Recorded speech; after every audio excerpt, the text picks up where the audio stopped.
autotund. See on saade sulle, kui sul pole päris ükskõik, millise autoga sa sõidad. Tere head kuulajad, 18. oktoobri autotund stardib. Siit mina olen saatejuht Hans Lõugas, Tarmo Tähepõld on minu kaassaatejuht. Räägime tänases saates uudistest ja sellest, et BMW'l on saanud jälle üks väga suur maastur või linnamaastur. Otsustame kohe. Räägin oma esimesi muljeid aasta auto valimisest.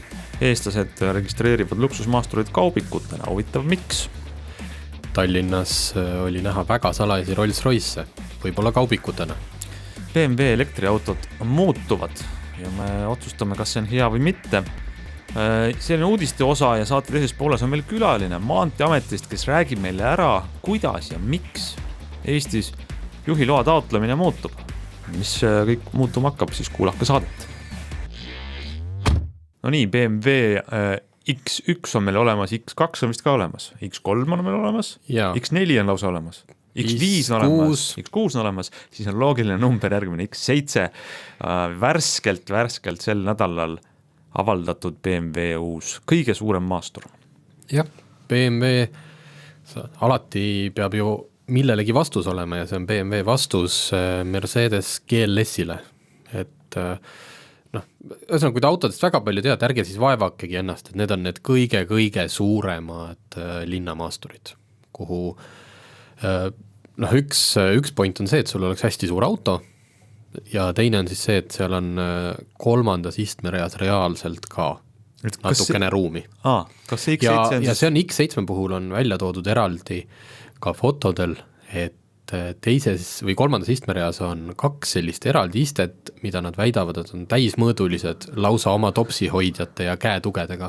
See on tähtis. Just, ja kui sa saad panna keskmisesse ritta ka ainult kaks istet tellida tehasest, nii et sul on selles mõttes nagu üliluksuslik maastikuvõimekas minibuss. Kujutate, et sa saad vahelt minna, et ei pea kuskilt ronima istme seljatoe tagant. Muus osas imposantne võimas, tehnoloogiat ääreni täis ja kindlasti väga kallis auto. Ja lausa isegi pilte vaadates on üks pilt auto interiörist on selline, kus on näha siis kaks istet ja need ees olev iste, mis mulle näeb välja, et teises real istujatel on väga palju jalaruumi. Tegelikult on see foto siis teisest ja kolmandast istmereast. Et see tõesti, vähemalt pildid petavad praegu ära. Praktiline auto suurperedele. Või ameeriklastele. Ameerikas tuleb see müügil vist lausa 462 hobujõulise mootoriga. Ja, et V8 bensiinimootorit Euroopas vähemalt esialgu ei tule, Ameerikas tuleb esimese hooga. Ja mis välimust kommenteerida, et ega siin midagi seikluslikku ei ole, midagi halvasti ka ei ole, et hästi suur esivõre, et müügile tuleb see järgmise aasta kevadel, et kui te nüüd näete tänava peal järgmine aasta suvi või kevad, mingit BMW-d ei ole kindel, milline X-idest ta on siis, et kui see iluvõre on selline, et tahab teid ära süüa, siis on see uus X7. Minu arust on see esivõre naljakas tõesti. Ma ei ole kindel veel, kas heas mõttes naljakas, võib-olla halvas mõttes. Lihtsalt sellega, hinda ei ole muidugi veel öeldud, kindlasti ma pakun ikkagi selline 100+1000. Baashind loomulikult madalam, aga me teame, et selles klassis sa ei osta baashinnaga autot, üheski klassis ei osteta baashinnaga autot, lihtsalt sellisest tõusevad need sammud on palju suuremad, millega siis tõusma hakkab. Meie järgmine uudisnupp, mida siia otsa kohe saab üks võtta, tekib küsimus, et kas seda uut X7 saab ka kaubikuna. Sellepärast, et Eestis on ikkagi väga levinud see trend, et inimesed ostavad ühe auto, näiteks luksusmaasturi, suur auto, nii vedu, ja see antaks neile kätte niimoodi, et Maanteeametis on see auto registreeritud hoopis kaubikuna. Kaubik, mis veab pirukaid. Just N1 ja isegi mitte Maanteeametis, vaid ta tulebki juba tehasest välja N1 sõidukina. Aga nüüd on põhiline küsimus on selles, et me ei räägi sellest, et Toyota Land Cruiseril on taga aknad ära võetud ja plekk asemele pandud, et ta on nagu kindjane kaubik. Ja Land Cruiser on natuke halb näide, sellepärast Inglismaal päriselt saab osta ka ilma akende ja kaubikuna Land Cruiserit, mis on päriselt, aga võtame aga see point on selles, et need on autod, mis näevad ju välja samasugused. Täpselt, täpselt samasugune, et seal on X6 puhul vist või oli Land Cruiser puhul öeldi, et seal tagaistujatel ei ole eraldi kliimaseadet näiteks. Aga muidu lihtsalt tehas ütleb, et see auto on kaubik. ja mis siis, et seal on istmed ja kõik asjad, aga võtame nüüd näiteks, kui sul on juba Eestis X6 olemas ja sa tahad seda muuta kaubikuks, Maanteeametisse lähed, palun tehke minu X6-st, kandke registrisse, et see on kaubik, siis sa pead tegema ümberehitused, siis sa pead välja viskama tagaistmed, siis sa pead ehitama vaheseina, ühesõnaga asjad, mida sa ju ei tee. Et see on selline naljakas kuskil väga sügavates Euroopa Liidu seadusandlustes võimaldatav asi, et tehas ise näeb, tehas teeb selle töö ära, mingit homologeerimisega ja saab õiguse selliseid mudeleid väljastada. Aga nüüd neid jääb vähemaks. Seni turul olnud X5 sai tellida N1-na, aga uut X5 näiteks enam ei saa. Samas saad sa tellida praegult kaubikuna ka 3. seeria mõndasid mudeleid, universaale. Ühesõnaga, kõik on naljakas, nii. Aga kõik puudutab maksustamist siis, et just, kui tavaline, seesama X5 oleks nii-öelda tavalise sõiduautona firma arvel siis, sest et keegi ei osta eraisikuna neid kaubikuna. Firma arvel tavalise autona, siis sa saad käibemaksu tagasi taotleda ainult 10% ulatuses, aga kui ta täpselt sama auto on registreeritud siis kaubikuna, siis saad sa küsida tagasi 100% käibemaksu. Eeldus, et seda ainult töösõite teed. Aga nagu me oleme siis välja lõpuks uurinud pärast, sa tegid ma sõnu palju telefonikõnest. Palju telefonikõnest Maksuametile, automüüjatele, raamatupidajatele, Maanteeametile ja lootuses teha üks hästi selge ja konkreetne artikkel, et miks seda tehakse, kas seda on mõtet teha või mis siis on rahaline võit. Et ei olnudki nagu eesmärgiks näidata näpuga nüüd autofirmade peale, et te neid müüte. Kui ma oleks autofirma ja selline seaduspunkt on, siis ma ka müüks. Vaid just, et mida siis võidetakse, et kui sa ostad 100 000 eurose luksusmaasturi ja registreerid selle kaubikuna, et selle peab olema tohutu rahaline võit, sellepärast et kaubikul on olemas piirangud. Näiteks peab kaubikuga käima iga aasta ülevaatusel. Teatud Euroopa riikides ei tohi kaubikuga sõitagi näiteks kiiremini kui 90 km tunnis. Loomulikult politsei võib-olla ei taipast isegi sealt passist vaadata, aga kui ta näeb. Ühesõnaga, palju piiranguid. Aga ma saan aru, et lõpuks see võit tuleb välja sellest, et võidu arusaam, miks seda tehakse, me ei tohi mõelda sellest, et kuidas seaduse järgi kõik on okei, vaid tuleb aru saada, kuidas seadusest nagu kõrvale minnakse. Et sa kasutad seda autot kaubikuna, töösõidud seaduse silmis, tegelikult teed sellega erasõite, aga neid kuskil ei deklareeri, tänu sellele saad sa kõik käibemaksu tagasi, mis sul auto peale kulub, hoolused, need samad ülevaatused, käivad 2 korda aastas, ikka tuleb odavam kütus ja siis, kui Maksuamet peaks tulema küsima, siis sa näitad neile minda välja mõeldud sõiduvajakut või ei näitagi seda, ütled, et sa tegidki ainult töösõite. Just. See on see keeruline era- ja töösõitude jagamise värk. Kui sa teed oma autoga ainult töösõite, siis kehtivad kõik soodustused nii M1 ehk siis tavalise sõiduauto kui N1 ehk kaubiku puhul. Jõudsime selleni, et vahe tuleb sisse sealt, et kui sa tahaksid erasõite teha ka selle autoga, siis M1 puhul tuleb sulle peale see uus kilovatipõhine maksustamine.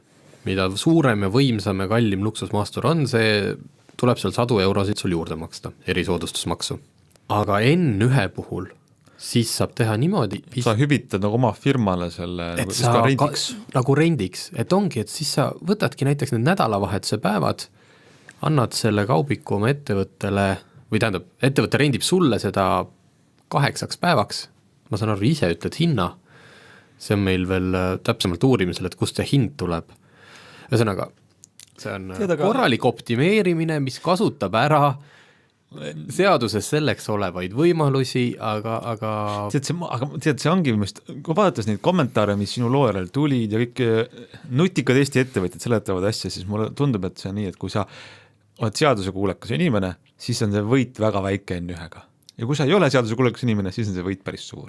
Just, aga ühesõnaga see loo lähtepoint oli see, et see on tarbetu risk, mis võetakse selleks, et võita, jah, seal tõenäoliselt on võimalik võita mingi summa raha, aga fakt, sa lendad sellega ju, et need ettevõtjad eeldavad, et Maksuametil kas ei ole aega, viitsimist või oskust seda skeemi läbi näha või siis neid kontrollida, aga tegelikult ma kujutaks ette, et tänapäeval algoritmide ajastul lendad sa kohe kuskile kohta, kus on punane märge juures. Registrisse selle ettevõtte kasutusse ilmus BMW X6, millel on N1 tähis juures. Selge, tundub, et kui nad juba selle asjaga optimeerivad seal ettevõttes, no viskame aeg-ajalt igaks juhuks pilgu peal, võib-olla ei visata, aga no mina ei tea, noh, aga see ettevõtte käive ei saa ju olla väike, kui sa juba omale selle X6 nagu võtad, et kas sul on kogu oma tööd ja vaeva siis vaja, noh, kas sul vähe stressi on või? No aga äkki on vähe. Võib-olla tõesti, et sul peab olema kogu aeg nagu, noh, mingi nagu asi seal tagaotsas, et sind aga mis kogu selle teema juures on siis huvipakkuvad faktid lõpuks on see, et Eestis neid müüakse, autod, mis on 2 tükki identsed, aga on registreeritud erinevalt ja siis mis tundub absurd, et nad on ikkagi identsed autod, aga üks on M ja teine on N. Just, et natukene numbreid juurde, et siis kui eelmine aasta võeti arvel N1 kaubikuna, näiteks 7 BMW X5 ainult, siis see aasta oli X6 ja X5 kokku 40. Toyota Land Cruisereid on 2018 kaubikuna arvele võetud 137 autot. Eelmine aasta oli, kui ma õigest meelt, 44 vist. Nii et mul on tunne, et selle uue kilovati põhise maksustamise korraga no ühesõnaga hakati kellelegi kuskilt head nõu andma ja inimesed nüüd sellega tegelevad siis hoogsalt. No, nagu öelda, et kui nutikus ei ole ilmast otsa lõppenud. Nii on, läheme siit väiksele pausile. Autotund. Räägime uudistest edasi ja sina, Tarmo, sa ei saa veel öelda uudist, mis on Eesti aasta auto, aga sa osalesid selles protsessis, räägi lühidalt praegu sellest, et korda üle, kes need finalistid on ja kuidas see valiku tegemine nende vahel käis siis? Seda aasta autot ma ei saa välja öelda lihtsalt sellepärast, et mitte, et ma peaksin seda varjama, vaid see ei olegi veel selgunud, et lihtsalt 6 finalisti koguti siis 17. oktoober Laitse ralliparki, kus siis kõik osalevad ajakirjanikud, kes sellel päeval tulla said ja võib-olla ei olnud veel mõnega sõitnud või tahtsid meelde tuletada, said siis seda teha. Et meil ei olnud seal rallipargis mingid katseid ette nähtud, et teeme põdratesti ja sest see ei ole point, et kui üks on sportauto ja teine on pereauto, et mis sa seal mingid kurvi katseid väga teed. Lihtsalt need autod, et seal, siis me seal umbes vahetasin võtmeid, ma lähen nüüd teen seal maanteel selle Kiaga ringi ja sa näed, siin on Fordi võtmed, saade Fordiga, arutasime, muljeid vahetasime, eks ju, sai tähelepanekuid teha. Kas nende 6 seas on siis mõni üks auto, mis on perfektne, teistest üle? Riskides nüüd nagu laskuda sellisesse nagu see poliitiline korrektsus või nagu need žürii inimesed alati on, no ma ei saa nüüd kõike välja veel. Ei saa, saad küll. Ei, aga päriselt on niimoodi, et kui sa praegult mu vastu seina suruksid ja mingi näiteks külmrelvaga ähvardaksid, ma ei oska sulle seda öelda, kelle ma esimeseks panen. Sest et ilma naljata nendest 6 autost tahaks 1 korraliku. Okei, aga ära korraks hinda seda, et mis on inimesele kõige parem valik. Ei, ma absoluutselt selle peale ma ei kavatsegi välja. Mis on pulssi tõstab? Nende 6 autot, Volvo V60, Peugeot 508, Kia Stinger, Kia Ceed, Ford Focus, Audi A6. Kas mõni neist tõstab sul pulssi natuke? Loomulikult Kia Stinger tõstab pulssi, sellepärast see on 360 hobujõuline, aga selle, oota, las ma nüüd jätkan. Selle interiöör, ma lihtsalt ei suudaks, see on väga odav auto sellise võimekuse ja suuruse kohta. Ta on uuena alla 50 000, ehk siis 49 vist midagi. Ma ei ole, või oli 45, ükskõik. Aga kui ma maksan sellise raha ja ostan oma uue auto väga võimekast, ma ei taha näha seda interjööri, mis juba praegult näeb välja vana. Nii, siis ma istun Peugeot 508-sse, kus on jube kihvt on kõik, hästi äge interjöör ja niisugune näha kohe, et Peugeot on läinud sellise julge, aga suhteliselt ilusa disaini teed. Ja seal on oma vead. Põhiline on see, et see auto maksab ka 50 000, aga nagu ma ei näe, miks ta maksab 50 000. See mootor ja kõik see ei ole seda väärt. Nii, ja sealt me siis lähme. Ja siis ma tahakski sellist autot, millel oleks Stingeri mootor, 508 lähenemine disainile, äge rool, fookuse välimuseks, Audi ekraanid on juba kihvtid, puutetundlik ekraan, mida sa pead nagu natukene vajutama. Teistel ma ei ole sellist kohanud, see on Lamborghinil, need sama grupi luksautodel. See on see, et puutetundlikul on alati see, et ma ei tea, kas ma peaks kui kõvasti või see on hästi mõnus, et sa saad seda ekraani niimoodi klõps nagu nupp, jah. Ja nii ta läheb, Volvolt muidugi turvalisus, kogu see Skandinaavia hüge, mis seal sees valitseb. No ja Kia Ceedi hind. no võt, ja ongi koos. Ongi perfektne auto. Just. Ta saite teada, mis on aasta auto, valige nendest, siis pange kokku, ehitage ümber ja aga tulemused, nüüd kõik juurdlevad kodus samasuguste probleemidega, panevad oma topi kokku ja tulemust avalikustame novembri lõpus. Selge, umbes natuke üle kuu aega jäänud. Senikaua, mis Tallinnas on toimumas? Tallinnas oli näha ring liikumas suurt hulka salapäraseid Briti luksusautosid, Rolls-Royce'id. Ja see oli tõeline street spotting, ehk siis märkasime Tallinnas Maakri kvartalis ühesõnaga Rollsi on raske mitte märgata, sealt lihtsalt nurga tagant paistis 4 väga suurt iluvõret. Ja kohe teeks küsimus, miks? Sest eelmine päev oli avatud just Bentley keskus Tallinnas, Bentley esindus, ja Rollsist pole mitte midagi kuulda olnud, arusaadavalt ka, et meil võivad ju mõned Rolls-Royce'id sõita, aga see on ikkagi, asi ei ole rahas, vaid ta on lihtsalt teise imagoga auto. Kui sa Rollsi ostad omale, siis sa paistad palju rohkem silma näiteks kui Bentley Continental GT omanik. Nii. No rahast samas... on ka vist ikka, need mõned hinnad hakkavad sealt. No mõned hinnad hakkavad jah 400 kuskil, pigem 400 000 juures. Ma saan aru, need sõidukid, mis olid Tallinnas, olid siis see uus linnamaastur. Kullinan oli kohal, see nagu oli põhiline ilus punast värvi selline. Ja ärme räägi need autod ei ole mõistlikud, aga nad näevad jube kihvtid välja, kui nad on 4 koos. Ja korraldati suure tõenäosusega sellist proovisõitu kutsete alusel, sellest ei tehtud mitte mingit meediakära, pigem nad nagu vältisid seda.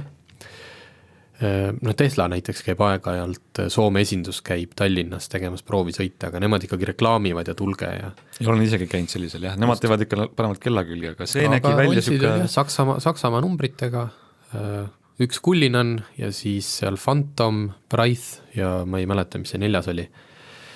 Ja väga tahaks teada, et kes siis kutseid said? Kui meie kuuletes, just, oli keegi. Jah.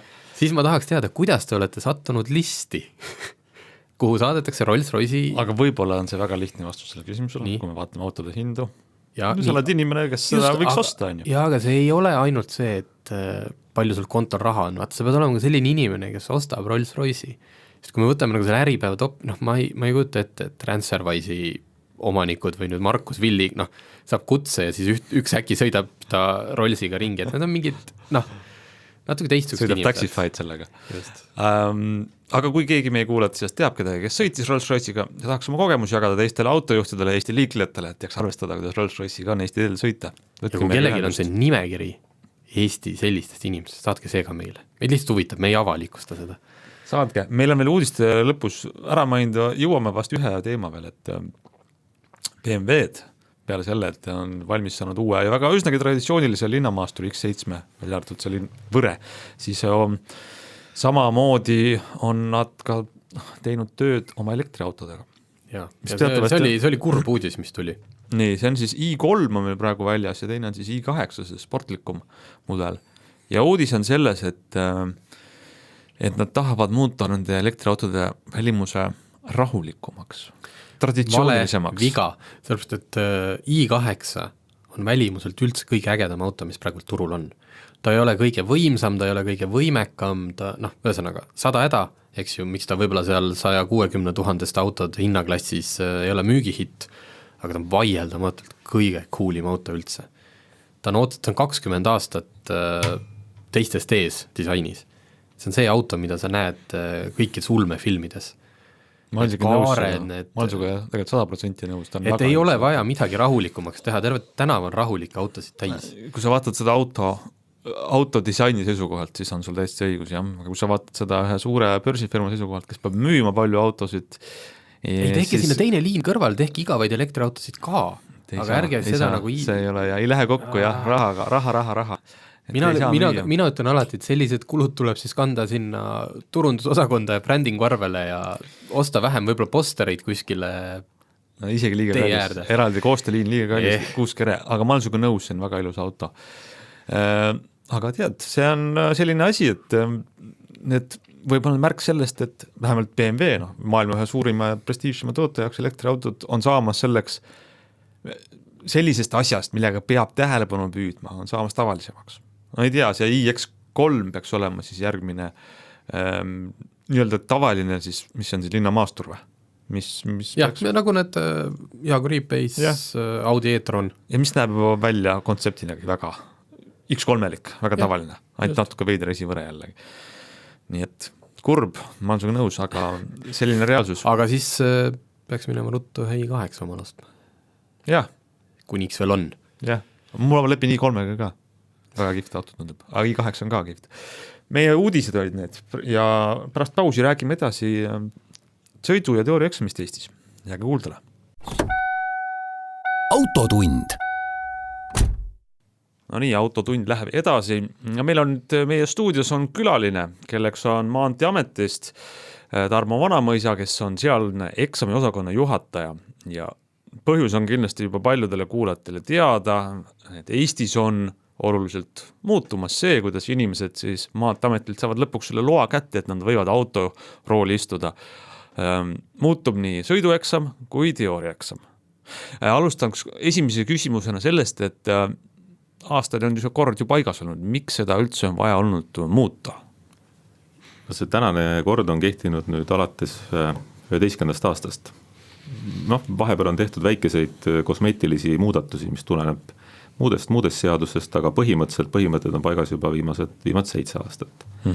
Ja eks need muudatused on tingitud ka sellest, et ka tuli nii autokoolide kui ka juhikandidaate poolt nagu nurinat, et mitte kõik asjad ei ole selged, liiga palju on võib-olla sellist arusaamatust või tõlgendamise võimalusi ja olgem ausad, 7 aastaga ikkagi maailm areneb päris kiiresti.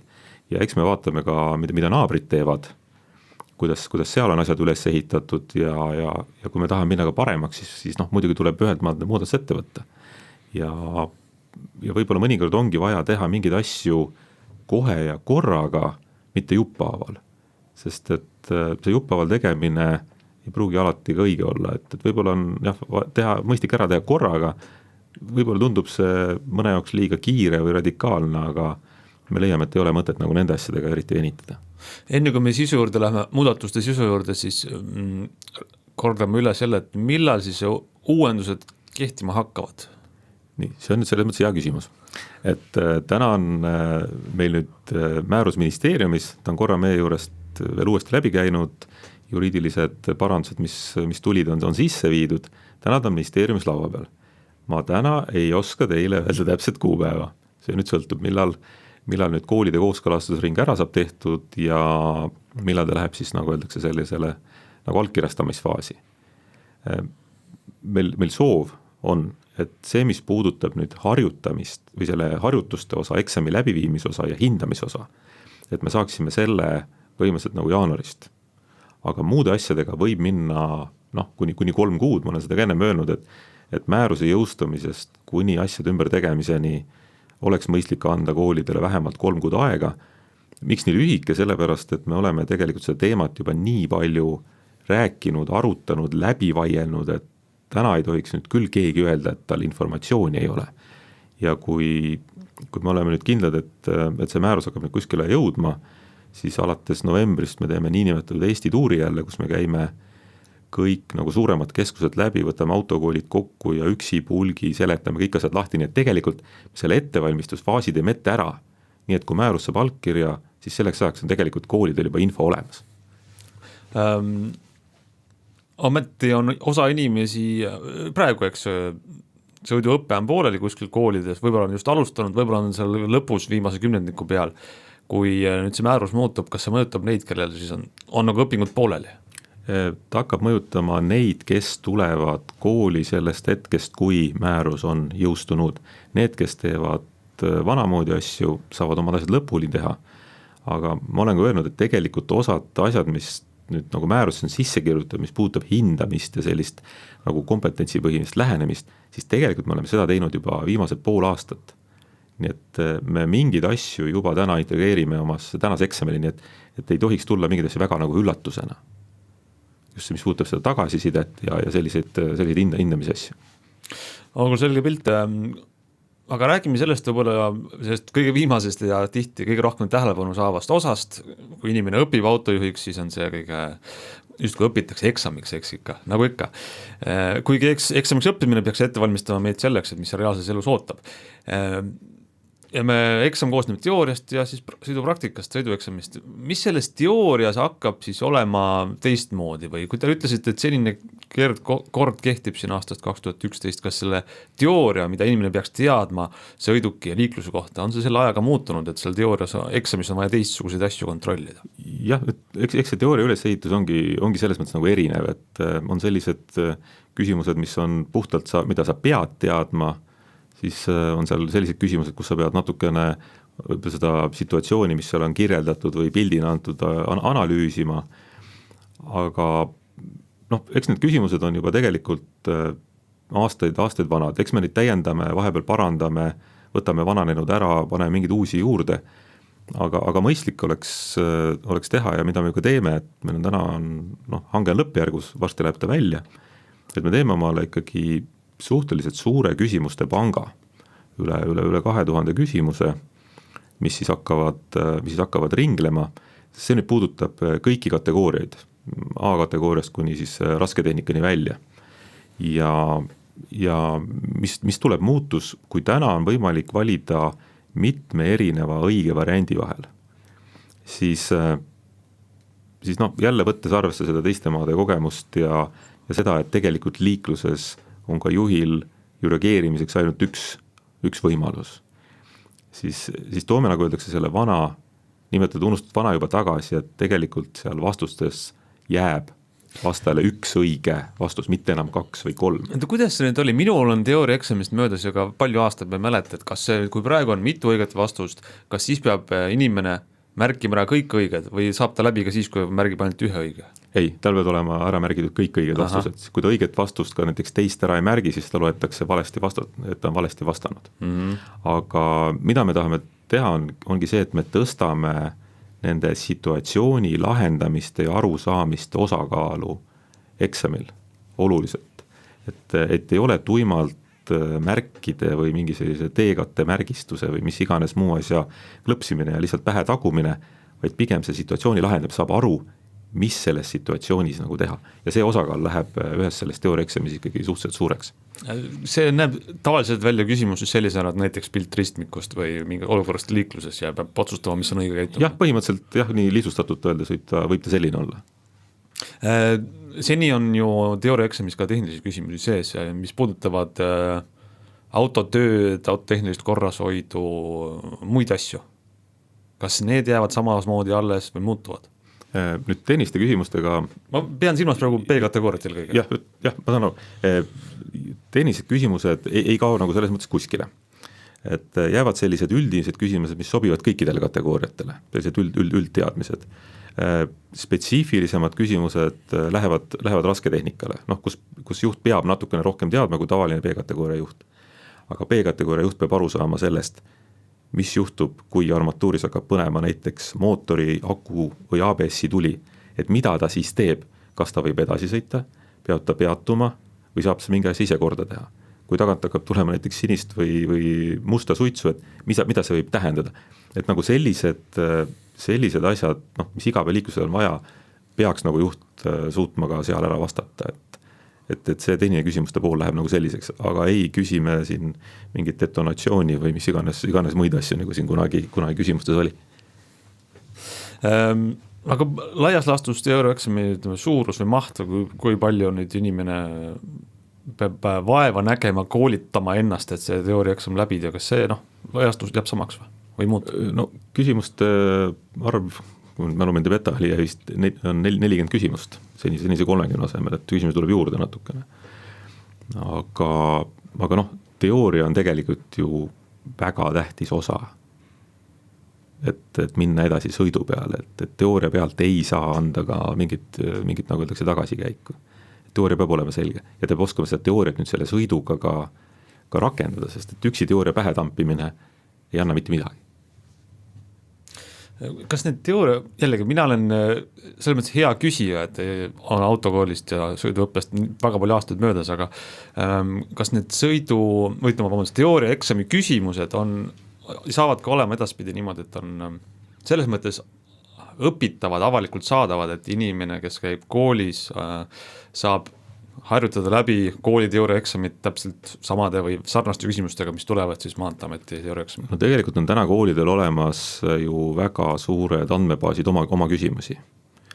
Ja noh, kui me võtame, et sellise võib-olla suuremal koolil on kuskil 6-8 tuhat küsimust andmebaasis, siis ma olen ikka väga kindel, et väga paljud asjad võivad seal ka kattuda, sest et nagu erinevaid variante välja mõelda, et see on ikkagi mingi piiratud arv, kui võtame tavalise ristmiku näiteks, samaliseks teede ristmiku, siis kui palju sa seal ikka suudad neid küsimusi seal välja teha.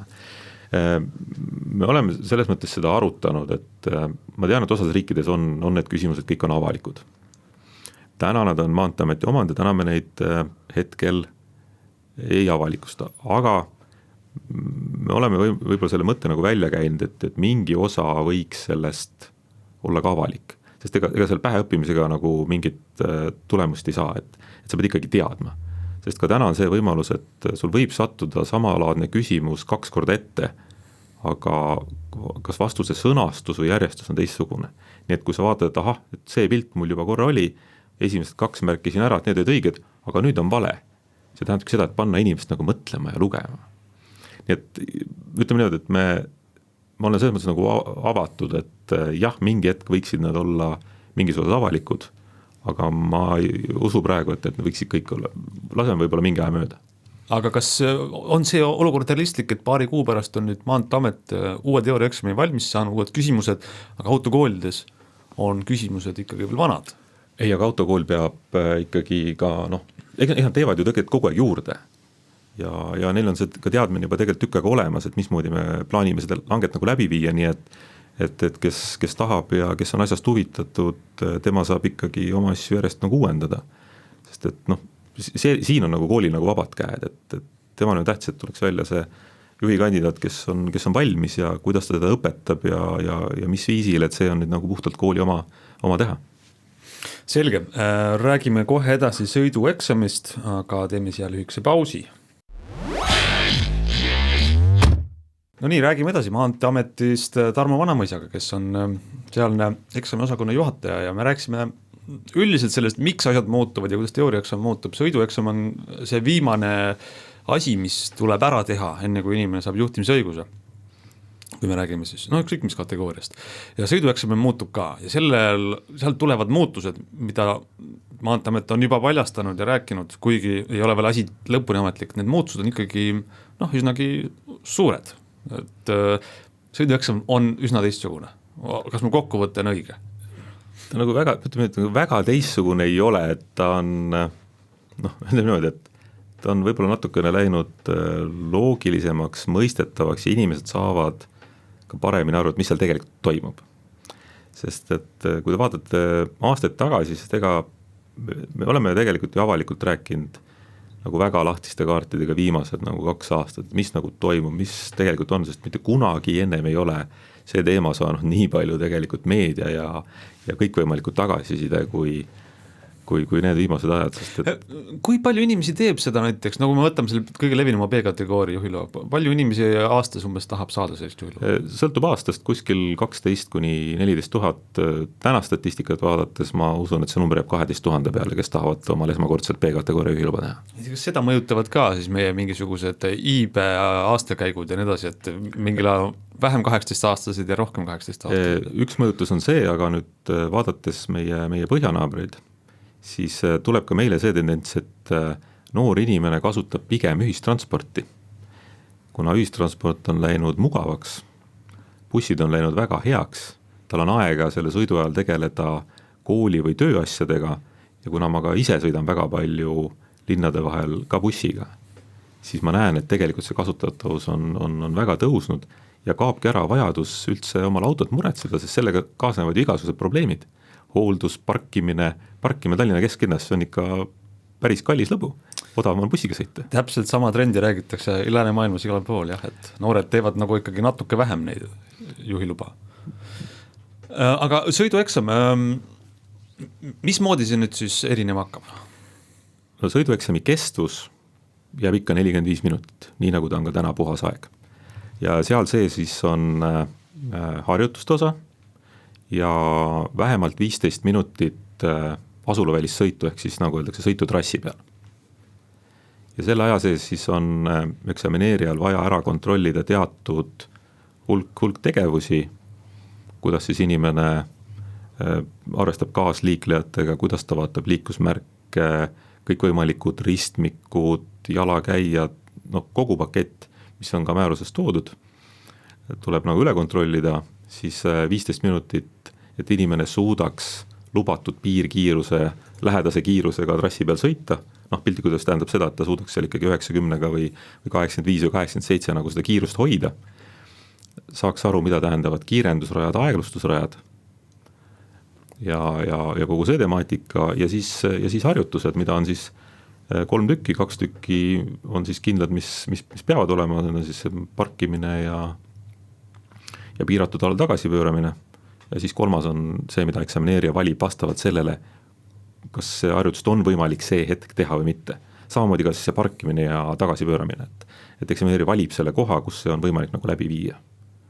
Aga need parkimine, piiratud alal tagasipööramine, ütleme, see, kuidas teda sõita seal autoga seda manöövrit tehes, see on ju samasugune, eks, aga ma saan aru, et tingimused lähevad mõnes mõttes nagu eksaminandi jaoks sõbralikumaks, et ta saab rohkem proovida seda. Jah, ta läheb selles mõttes, kui täna on katsete arv, et kui 2 korraga ära ei tee, et siis loetakse, et eksam mitte sooritada. Nüüd me panime nüüd sinna juurde ajalise piirangu, mis on see, et 3 harjutuse peale läheb 10 minutit aega. See on sinu aeg, millal sa pead need suutma ära teha. Sest tegelikult, kui vaadata seda keskmist, siis kui sa oskad neid asju teha, siis kogu selle harjutuste paketi saad ära 5 või 6 minutiga. Kui sa ei oska teha, sa ei ole neid harjutanud või sa ei ole õppinud, siis ei tule midagi välja. Siis kui sa esimese harjutusega näiteks raiskadki ära 8 minutit, siis järgmise peale jääb 2. Ja siis ei pruugi enam nagu jõuda. Et see näitabki seda, et peavad nagu rohkem harjutama, õpetajad peavad selgeks tegema, et kui sa seal pargid ja rooli keerad ja nõksutad autot edasi-tagasi, siis enne kui seda tegema hakkad, mõtle, mida sa seal teed. Kui sa pöörad rooli rattad vasakule välja ja annad tagumise käiguga, hakkad ära minema, siis kuhu see auto, mida ta teeb? Et see ei ole selline mehaaniline tegevus, et sa pead nagu mõtlema. Sest neid parkimisharjutuse viise on meil ju ka ju siin 7-8 tükki, mismoodi on neid võimalik teha. Aga kas see on 10 minutit need 3 harjutuse tegemiseks, ikkagi sõidueksam toimub linnaliikluses, eks, et Tallinnas näiteks või mujal, kus üle Eesti eksamit tehakse, ikkagi selle jaoks nagu on kohad, eksamineerijad teavad, kus seda teha, et ei kuluks aega selle peale, et me sõidame, ma ei tea, parkimiskoha otsimisest siis selle tagasipööramiskoha otsimiseni ja selle peale kuluks. Jah, eksamineerijatel on ikkagi rohkem kui 5, kui 7, kui 9 sellist nagu põhimarsruuti, kus nad teavad, kus neid asju saab nagu teha. Ja eks nende marsruutidega nüüd see häda, et autokoolid üritavad oma õppeprotsessis neid marsruute pidevalt läbida, mis iseenesest ei ole üldse mõistupärane tegevus. Sellepärast, et ju selles marsruudil need situatsioonid igapäevaselt muutuvad. Ja nüüd seda nagu selgeks õpetada või pähe tuupida ei ole nagu asjal mõtet, sest et see inimene peab aru saama, mida ta seal ristmikul või sellel teelõigul nagu teeb. Et seda on vaja õpetada, mitte seda, et meil ei ole sellised tuimirobotit sinna nagu liiklusse vaja. Meil on vaja mõtlevat inimest, kes saab aru, mis ta teeb ja et oleks ohutu nii endale kui teistele. Et jah, selliste marsruutide läbi triikimine edasi-tagasi pidevalt ei ole nagu mõtet, sest need muutuvad ja situatsioon muutub. Aga üldjuhul jah, eksamineerijad ikkagi on kujunenud välja sellised kohad, kus neid asju on võimalik teha, sest me peame vaatama ka seda ohutust, et tagasipööret ikkagi põhitrassil ei tee, sa pead leidma sellise natukenegi kõrvalisema tee, kus see asi on võimalik. Parklatega on lihtne, poeparklad on hästi palju, eks nad teavad ka, et keskpäeval näiteks kuskile sinna poeparklasse ei ole mõtet minna, et seal on paras hullumaja, et lähme parem kuskile teise parklasse. Et jah, et nad ikkagi varieerivad eksamit. Ma arvan, et mul tundub endale, et kuulates ka inimeste tagasisidet, et see on üks väga suur muutus, et nad ei ole määratud, et kas teevad 1, 2 või 3 korda seda harjutust, vaid neil teavad, et neil on aeg, nad teevad selle ajaga ära ja siis on nagu valmis. Aga kas see on kõige suurem muutus sõidueksamis või on midagi seal veel, mis on teistmoodi?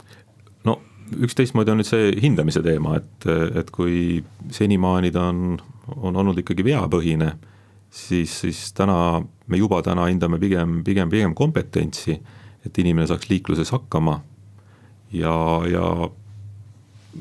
nüüd uuendusena on ka see, et koolisõidu nagu õppe lõpus on ka koolisõidueksam, mis tegelikult peaks olema praktiliselt üks-ühele sellega, mis siis päris eksamil nagu toimuma hakkab. Et peaks olema põhimõtteliselt kloon.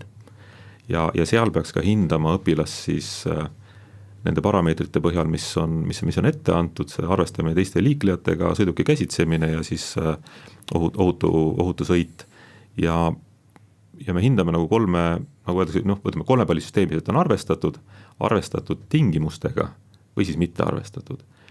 See arvestatud tingimustega on see, et sa võid teha seal selliseid pisivigasid, nii kui praegugi võib tegelikult, aga sa saad nagu liiksus hakkama, sa ei ole nagu öeldakse ohtlik, kõige lihtsamat nagu nimetada.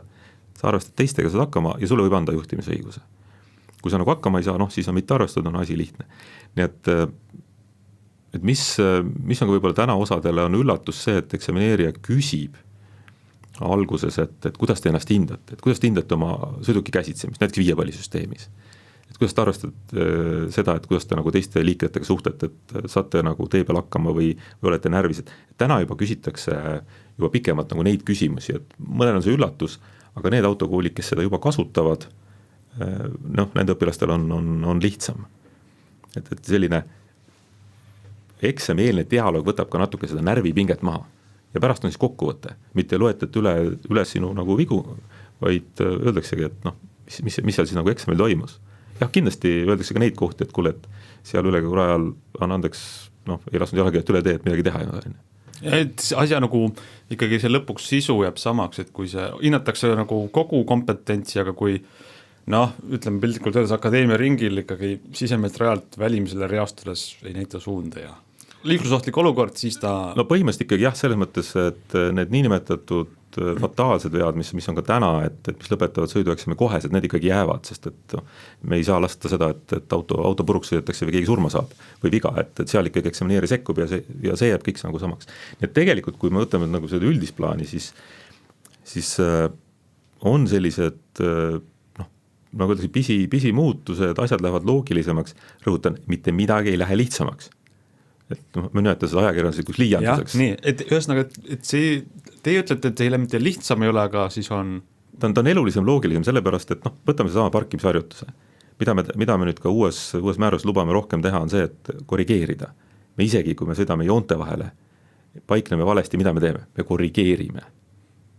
Me anname selleks rohkem aega. Täna need võimalused on natuke rohkem piiratud. Ma saan aru, et on üks eripära veel, et seni on ikka sõidueksam toimunud selle autoga, mis seal Maanteeamet annab, eksami auto, aga nüüd uue korra järgi võib olla ka sõidukooli autoga. Jah, see võimalus on täna sinna sisse kirjutatud, selle üle nüüd ootamatult hakkasid meil veel siin diskussioonid, et siin on nii poolt kui vastu argumente. Õppija koha pealt ilmselt on ju see tema jaoks rõõmus uudis oleks, kui ta on harjunud ühe autoga alates, ma ei tea, et kuidas siduripedaal, kui kõrgelt võtab ja on tuttav, kui ta on oma õppesõidu ära teinud, et saab sama asjaga ka eksami teha. Ja üks asi on auto, ma selles mõttes seda auto osakaal üldse ei tähtsustaks niivõrd üle, sellepärast, et kui me ka täna pilti vaatame, siis ka vähemalt suuremas autokool on muretsenud täpselt samad autod, millega sõidueksamit vastu võetakse. Need tegelikult selle auto erinevus on ikkagi marginaalne. Pigem, mis on nagu uuendus, on see, et kaasas peab olema sõiduõpetaja.